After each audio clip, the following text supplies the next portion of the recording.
Olá pessoal, estamos de volta. Esse é o Memória Capixaba. Eu sou Fábio Pirajá, sou radialista, pesquisador. Estou aqui no estúdio, sempre gravando para a Rádio Clock FM, onde eu sou locutor das 11 da manhã às 4 horas da tarde, 105,7. Só toca música antiga, anos 70, anos 80, anos 90, 2000. Toca música nova também, mas 80% da programação é música velha. Muito bom, 105,7. Tem aplicativo também. clockfm.com.br, o site também, né? E aí eu gravo comerciais, propagandas, tem aqui o meu estúdio de podcast também, aqui do lado. E se você precisar, né, de algum auxílio nessa área, tanto para podcast, gravação, filmagem, edição, é só entrar em contato comigo aqui. E um dos meus hobbies, gente, é pesquisa, né? Especialmente pesquisa em hemeroteca, pesquisa de jornais antigos, as crônicas do dia a dia, especialmente as crônicas policiais, crimes reais, esse que me interessa bastante, esse assunto. E esse, gente, é uma briga terrível que terminou numa chacina horrível que aconteceu no ano de 1910 entre Itabapuana e Calçado, sul do Espírito Santo, norte do Rio de Janeiro, né? E o protagonista foi o coronel Olímpio Moreira da Cunha, que também foi prefeito de Cariacica no início do século XX, mas essa briga, gente, que aconteceu aqui foi terrível, tá? Vou ler a matéria aqui para vocês, que é bastante extenso, né? Deixa eu ver o que tem aqui, ó. Isso tudo é pesquisa que eu fiz, deixa eu ver quando é que foi que eu fiz essa pesquisa. Porque primeiro eu faço a pesquisa, faço o recorte, trago para o Facebook, que é um repositório, né? Abril de 2019, e depois eu faço o vídeo para o YouTube. Pro YouTube só não, para as outras plataformas também, tá, gente? A gente faz os vídeos para todas elas, tá? Pro Instagram, pro TikTok, pro LinkedIn, o Odyssey, BitChute, Cos TV, VK, todas, Rumble não, porque o Rumble, né, o careca tirou o Rumble do ar do Brasil, mas vamos lá, vamos voltar aqui para pesquisa. Gente, Santana de Itabapuana e Calçado. Santana, Arraial Fluminense, e Calçado, Serena Vila Capixaba, no Espírito Santo, né? E as duas cidades foram recentemente abaladas por cenas trágicas que se desenrolaram em seus territórios. Uma horda de canibais ferozes espalhou terror entre as almas simples da população local dos dois municípios, que aliás nem eram municípios, eram, né, localidades ali do final do século XIX, início do século XX. Aí tinha briga, tinha contestado. Existe o contestado carioca, o contestado baiano e o mais famoso que é o contestado mineiro, né? Briga de território entre Minas e Espírito Santo, mas teve também com o Rio de Janeiro e teve também com a Bahia. No Rio de Janeiro, como existe um rio que divide muito bem ali os municípios de Bom Jesus do Norte e Itabapuana, então, como tem o rio, tem ponte, então a coisa fica mais fácil de resolver, porque tem um rio que divide os dois territórios. Mas Minas não, Bahia também não, apesar de ter o rio também, mas de qualquer jeito, essas brigas de território sempre terminaram com muita violência. Por isso houve um período ali dos anos 50, nos anos 20, 30, houve ainda uma tentativa de arbitragem com advogados e o governo, prefeitura e tal, tentando resolver. Rui Barbosa, por exemplo, foi advogado capixaba na região, no problema do contestado na região de Minas com o Espírito Santo nos anos 1920. Mas depois resolveu, nos anos 60 foi resolvida a pendência, né? Na Bahia já havia sido resolvida essa pendência, no Rio de Janeiro foi resolvido até antes. Mas havia briga de terreno, território, de fazenda, fazendeiro, gado, roubo de gado, pistolagem, e então era terrível. O que aconteceu então entre Itabapuana e Calçado, 1910. Bom, guiados pela sede de sangue de um malvado sem qualificação na estirpe dos mais notáveis criminosos, esses tigres humanos praticaram 8 assassinatos, foi uma chacina, assistidos pela polícia dos dois estados, até que os auxiliou em sua busca por exterminação. Vê que até a polícia se envolveu nessa chacina, né? As denúncias que recebemos há dias só agora podem vir a público em sua totalidade, conforme narrado abaixo. Jornais cariocas, tá, gente? Isso bombou em todos os jornais do Rio de Janeiro.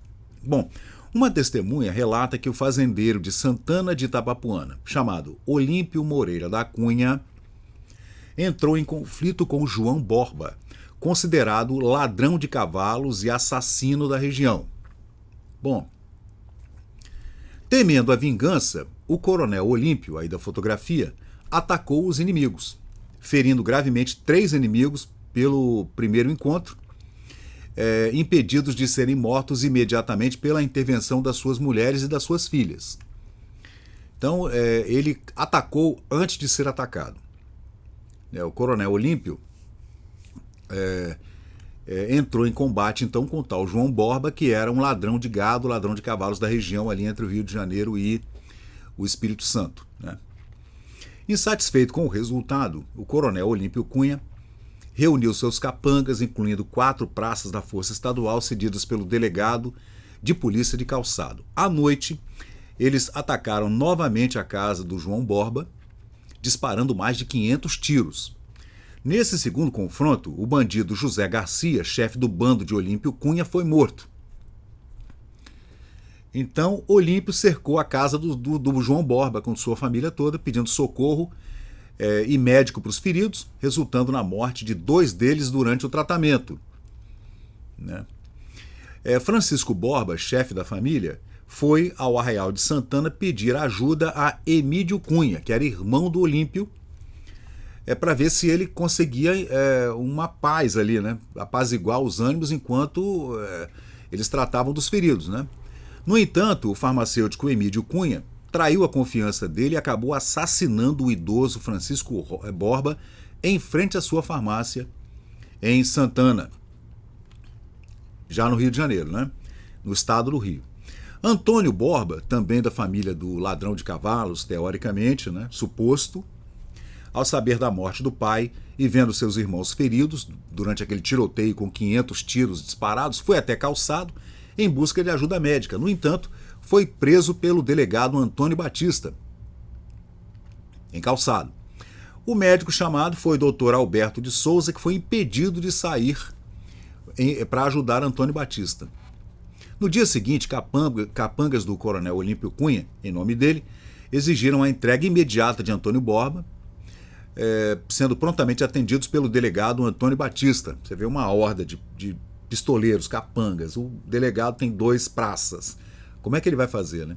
O delegado aí, essas forças policiais, hoje em dia no interior, são pequenas, você imagina 110 anos atrás, né?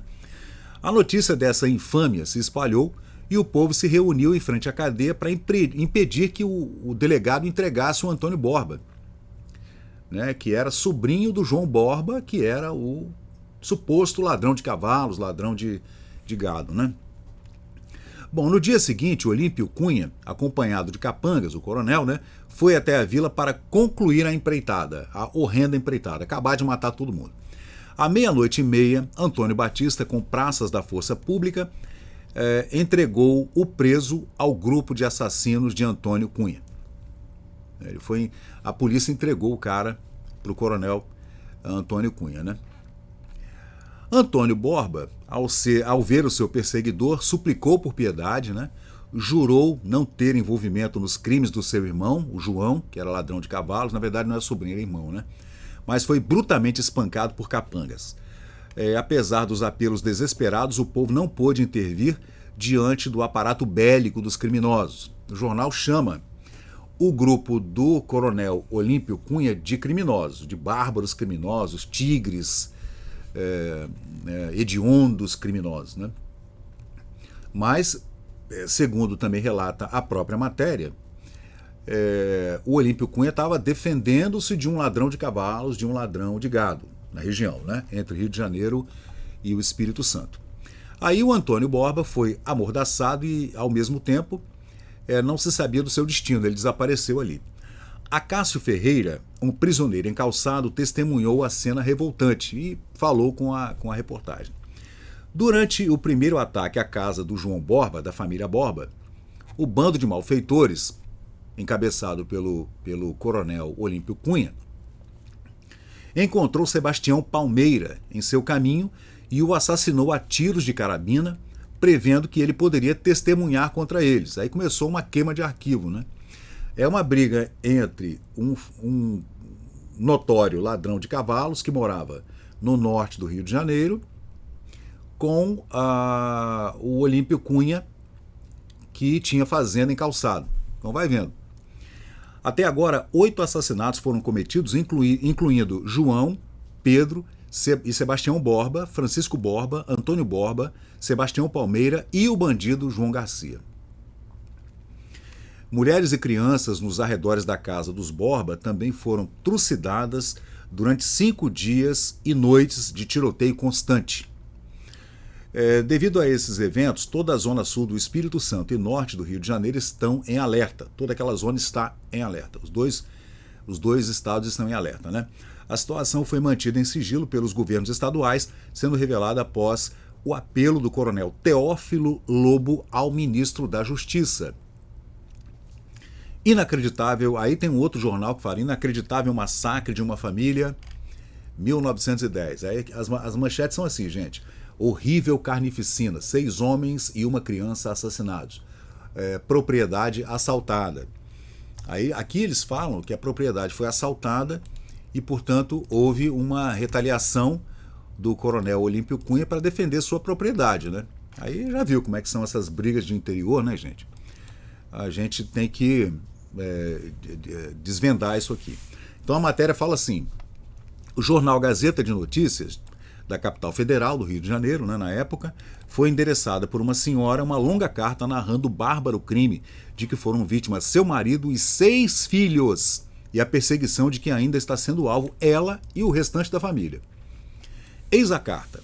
Itaperuna, 9 de junho de 1910.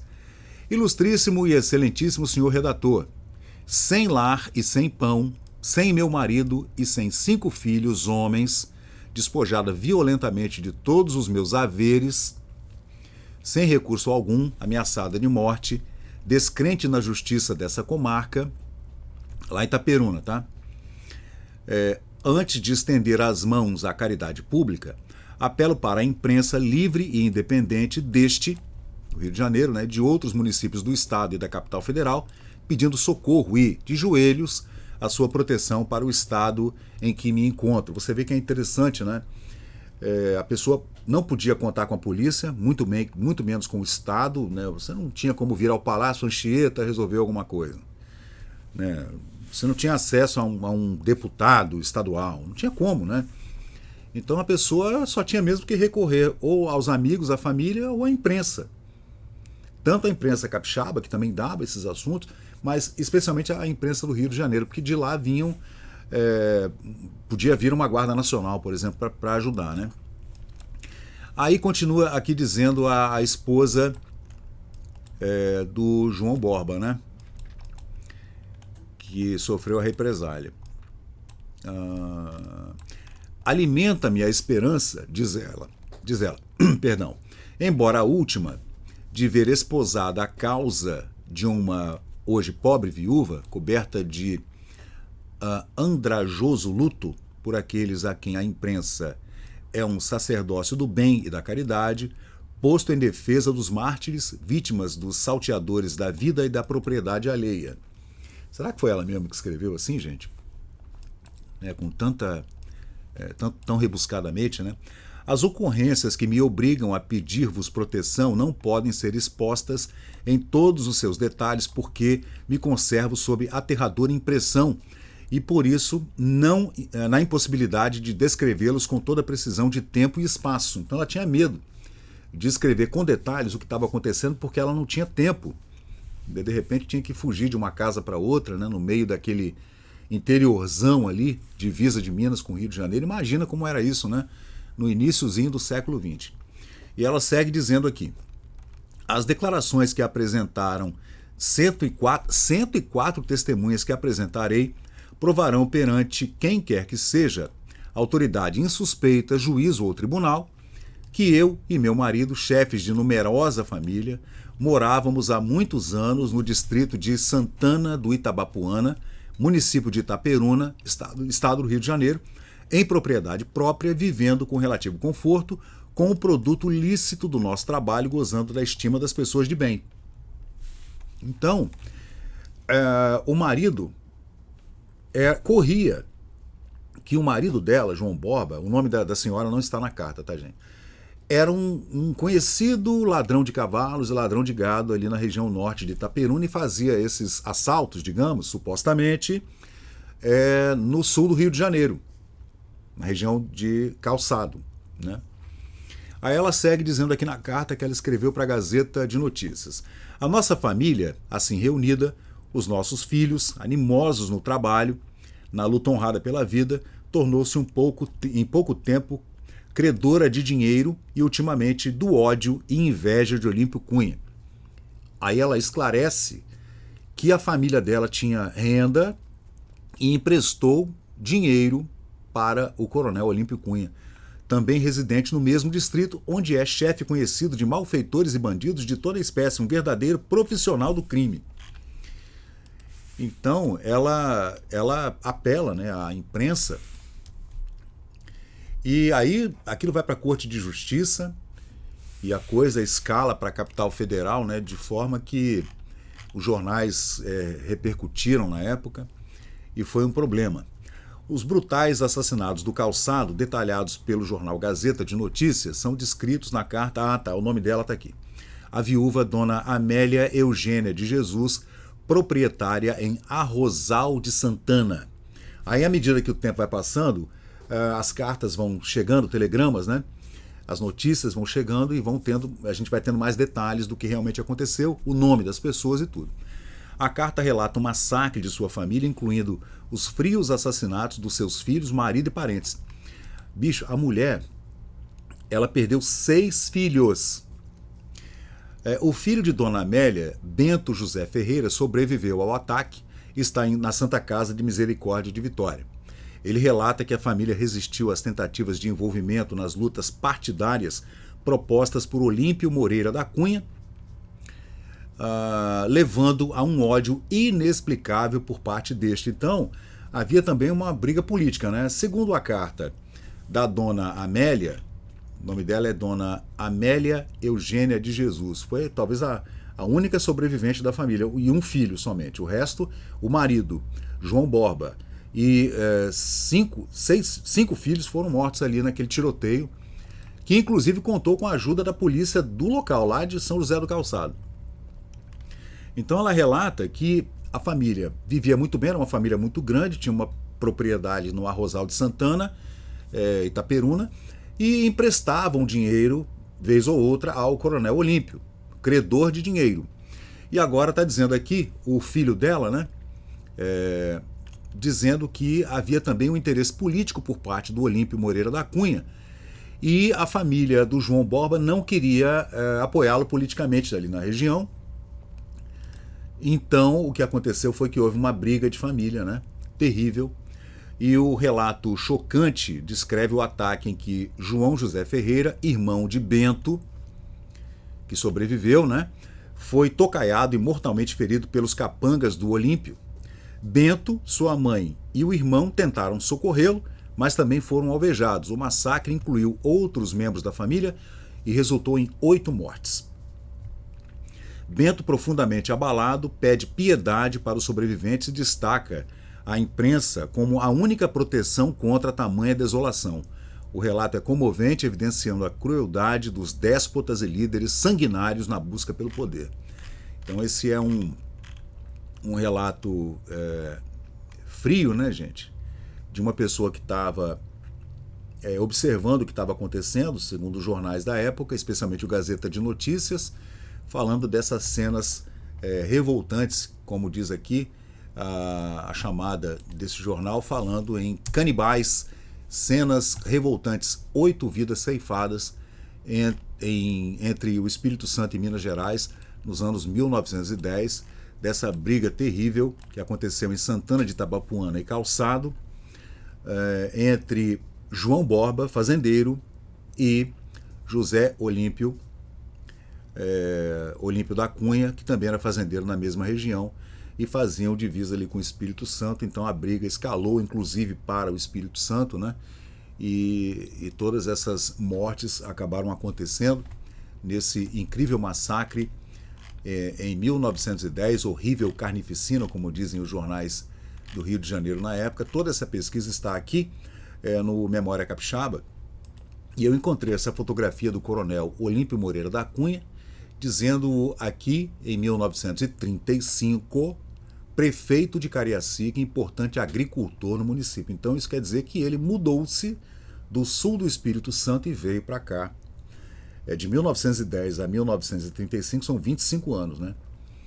Então eu tenho até que ver se realmente é a mesma pessoa. O nome é o mesmo, também era agricultor, né? Foi prefeito de Cariacica nos anos 1930. Então o ocorrido foi 25 anos antes. Se ele tinha 20 anos ou 25 anos antes, então ele teria 50 anos quando foi prefeito de Cariacica, nada mais do que normal, né? Mas de qualquer jeito, a gente vai fazer mais pesquisas a respeito desses crimes horríveis que aconteceram, né? Esse jornal fala que a quadrilha de facínoras que traz em sobressalto o povo de Santana do Itabapuana, município Itapemirim, norte do Rio de Janeiro, divisa com o Espírito Santo, né? E na carta, a viúva do fazendeiro João Borba, assassinado, né? Por uma carta de Santana de Itabapuana, temos conhecimento de uma série de crimes verdadeiramente monstruosos que ali tem praticado Olímpio Moreira da Cunha, de quem o Correio da Manhã, em 30 de março de 1910, se ocupou largamente por ocasião do assassinato de 8 pessoas, 6 das quais de uma mesma família, de cujos bens o assassino se apossou. Ainda tem essa coisa terrível, né? O cara ainda se apossou dos bens da família. Todos esses crimes ficaram impunes, pois Olímpio e seus sequazes, espalhando por quase toda parte o terror, gozam da mais completa impunidade, tanto mais que o senhor Nilo Peçanha, o presidente da República, deles fez seus instrumentos políticos. Então, o jornal aqui também é adversário político do presidente da República. Então, e o coronel Olímpio, ali no norte do Rio, sul do Espírito Santo, era um correligionário do presidente da República, né? Os crimes de Olímpio e seus auxiliares não ficaram por ali. Obrigaram os habitantes do Arraial, onde praticaram aqueles assassinatos, a assinarem documentos pelos quais assumiam a responsabilidade do quanto ocorrera. Olha só. Outros crimes lhes são atribuídos, tais como a morte de João Manuel da Silva e seu filho Francisco, trabalhadores de roça, pois Olímpio tem por costume não pagar a seus empregados, matando-os quando eles exigem salários. Dias depois, Olímpio mandou assassinar João Anta, sendo o crime praticado por Vicente Fogo, que ao chegar ao Arraial exclamou: "Quem quiser carne fresca, vá buscá-la, pois acabei de matar mais um." O desgraçado João Anta deixou viúva e 5 filhos, todos na maior miséria.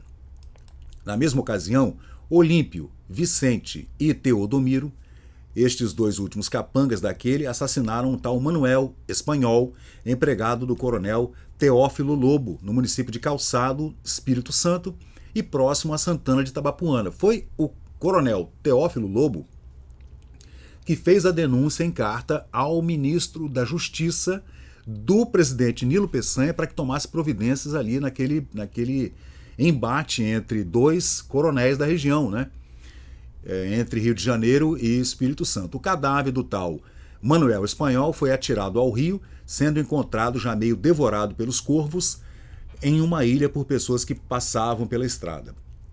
Olímpio narra todos esses crimes orgulhoso de suas façanhas e dizendo que só se sente bem quando derrama sangue humano. No dia 24 de dezembro último, em 1909, realizou-se em Santana o casamento de uma moça de distinta família e, como não convidaram para a boda o Vicente Fogo, capanga de Olímpio, o bandido irritou-se com o Teodomiro.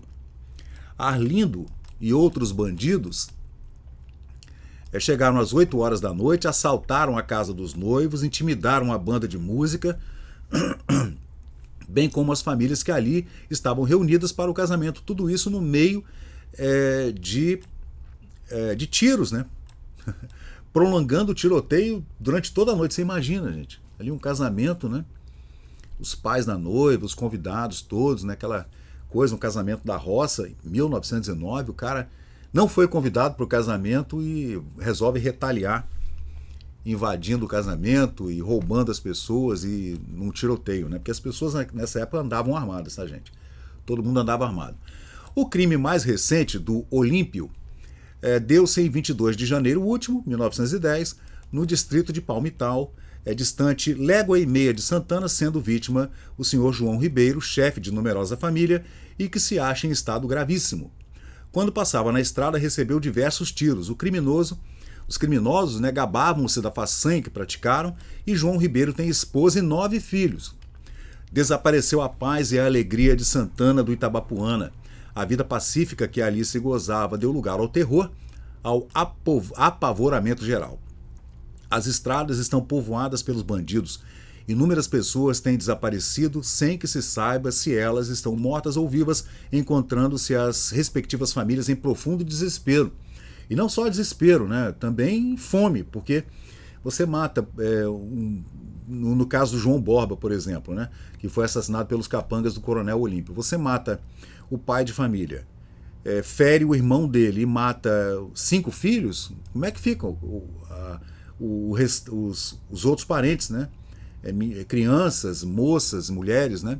A viúva, né? Dona Maria Alves Brasil, fazendeira vizinha de Olímpio, lá em Itabapuana, divisa com o Espírito Santo, teve que retirar-se depois que sua casa foi assaltada repetidas vezes. Ele meio que tocava um terror na região e se apossava dos bens e das terras das pessoas, né? Daqueles que eram seus vizinhos. Uma coisa terrível mesmo, né? Não havia policiamento, então. Onde não há Estado, né? O mais forte vem e toma conta.